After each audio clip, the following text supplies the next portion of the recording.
Border guard Bangladesh Sylhet battalion ৪৮ বিজিবির অভিযানে সিলেট সুনামগঞ্জ জেলার দায়িত্বপূর্ণ বিভিন্ন বিওপি কর্তৃক অভিযান চালিয়ে ১,২৮,০০,০০০ টাকার ভারতীয় চোরাই পণ্য সামগ্রী আটক করা হয়েছে। বৃহস্পতিবার ৪৮ বিজিবির এক প্রেস রিলিজে জানানো হয়, ২৯ মে গোপন সংবাদের ভিত্তিতে সিলেট ব্যাটালিয়ন ৪৮ বিজিবির দায়িত্বনাধীন সিলেট এবং সুনামগঞ্জ জেলার সীমান্তবর্তী এলাকা কালাসাদেক, শ্রীপুর, বাংলাবাজার, লোবিয়া এবং সোনালীচেরা বিওপি কর্তৃক চোরাচালানি অভিযান পরিচালনা করে বিজিবি।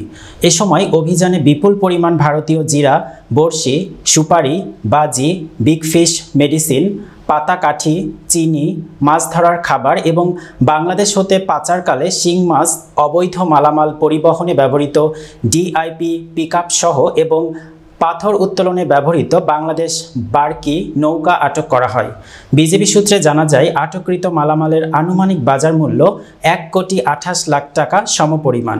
এ বিষয়ে ৪৮ বিজিবির অধিনায়ক লেফটেন্যান্ট কর্নেল মোহাম্মদ নাজমুল হক বলেন, আটককৃত চোরাচালানি মালামাল সমূহের বিধি মোতাবেক প্রয়োজনীয় ব্যবস্থা গ্রহণ করা হবে।